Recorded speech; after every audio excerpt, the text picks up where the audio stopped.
Hema committee report പുറത്തുവിടാമെന്ന് ഹൈക്കോടതി. നടനും നിർമ്മാതാവുമായ സജിമോൻ പാറയിൽ നൽകിയ ഹർജി തള്ളിയാണ് ഹൈക്കോടതിയുടെ വിധി. മലയാള സിനിമയിലെ സ്ത്രീവിരുദ്ധ സമീപനം ഇല്ലാതാക്കപ്പെടണമെന്ന് ഹൈക്കോടതി വിധിന്യായത്തിൽ വ്യക്തമാക്കുന്നു. റിപ്പോർട്ട് സംബന്ധിച്ച് പൊതുചർച്ച നടത്തുന്നതിൽ മാധ്യമങ്ങൾക്ക് വലിയ പങ്കുണ്ടെന്നും ജസ്റ്റിസ് വി.ജി. അരുണിന്റെ നിരീക്ഷണം. സിനിമാ മേഖലയിലെ അനാരോഗ്യ പ്രവണതകളെ മറയ്ക്കാനാണ് ഹർജിക്കാരന്റെ ശ്രമമെന്നായിരുന്നു ഹൈക്കോടതിയുടെ വിമർശനം. മലയാള സിനിമയിലെ സ്ത്രീവിരുദ്ധ സമീപനം ഇല്ലാതാക്കപ്പെടണമെന്നാണ് വിധിന്യായത്തിൽ ഹൈക്കോടതിയുടെ സുപ്രധാന നിർദ്ദേശം. സർക്കാർ ഇതിനാവശ്യമായ നടപടികൾ സ്വീകരിക്കണം. ഹേമ കമ്മിറ്റി റിപ്പോർട്ട് പൂർണ്ണാർത്ഥത്തിൽ നടപ്പാക്കാൻ പൊതുചർച്ച അനിവാര്യമാണ്. പൊതുചർച്ച നടത്തുന്നതിൽ മാധ്യമങ്ങൾക്ക് വലിയ പങ്കുണ്ടെന്നും ഹൈക്കോടതി നിരീക്ഷിച്ചു. അപേക്ഷകരായ മാധ്യമപ്രവർത്തകരുടെ വാദങ്ങൾ ശരിവച്ചാണ് ഹൈക്കോടതിയുടെ നിരീക്ഷണം. ഹേമ കമ്മിറ്റി റിപ്പോർട്ട് ഉപയോഗിച്ച് വ്യക്തികൾക്കെതിരെ മാധ്യമങ്ങൾ ചർച്ച നടത്തുമെന്നാണ് ഹർജിക്കാരന്റെ ആശങ്ക. രാഷ്ട്ര നിർമ്മാണത്തിൽ പ്രധാന പങ്കുവഹിക്കുന്ന മാധ്യമങ്ങൾക്ക് മേലുള്ള ഈ ആശങ്കയ്ക്ക് അടിസ്ഥാനമില്ല.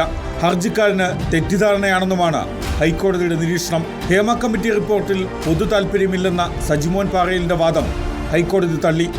ഹേമ കമ്മിറ്റി റിപ്പോർട്ടിൽ പൊതു താൽപര്യമുണ്ടെന്നാണ് ജസ്റ്റിസ് വി.ജി. അരുൺ അധ്യക്ഷനായ സിംഗിൾ ബെഞ്ചിന്റെ നിരീക്ഷണം. അധികാര നടപടികളിൽ ജനങ്ങൾക്ക് പങ്കാളിത്തം നൽകുന്നതാണ് വിവരാവകാശ നിയമം. ആ സാധ്യതയാണ് അപേക്ഷകരായ മാധ്യമപ്രവർത്തകർ ഉപയോഗിച്ചത്. വ്യക്തികളുടെ സ്വകാര്യതയെ ബാധിക്കുന്ന വിവരങ്ങൾ പുറത്തുവിടുന്നതിന് സംസ്ഥാന വിവരാവകാശ കമ്മീഷന്റെ വിലക്കുണ്ട്. ഈ സാഹചര്യത്തിൽ ഹേമ കമ്മിറ്റി റിപ്പോർട്ട് പുറത്തുവിടുന്നത് ഹർജിക്കാരനെ ബാധിക്കില്ലെന്നും ഹൈക്കോടതി വ്യക്തമാക്കി. ഹേമ കമ്മിറ്റി റിപ്പോർട്ട് പൊതുസമൂഹത്തിൽ ചർച്ച ചെയ്യപ്പെടണമെന്നും സിംഗിൾ ബെഞ്ച് വിധിയിൽ വ്യക്തമാക്കുന്നു. ഹർജിക്കാരനായ സജിമോൻ പാറയിലിനെ ഹൈക്കോടതി രൂക്ഷമായി വിമർശിച്ചു. സിനിമാ മേഖലയിലെ അനാരോഗ്യ പ്രവണതകളെ മറയ്ക്കാനാണ് ഹർജിക്കാരന്റെ ശ്രമം. ഹേമ കമ്മിറ്റി റിപ്പോർട്ട് പുറത്തുവിടുന്നതിലൂടെ തന്റെ മൗലികാവകാശം ലംഘിക്കപ്പെടുമെന്ന് ബോധ്യപ്പെടുത്തുന്നതിൽ ഹർജിക്കാരൻ പരാജയപ്പെട്ടുവെന്നും ഹൈക്കോടതി നിരീക്ഷിച്ചു.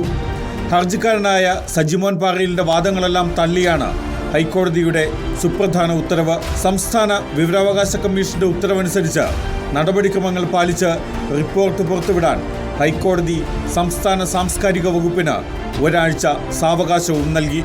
Legal desk reporter.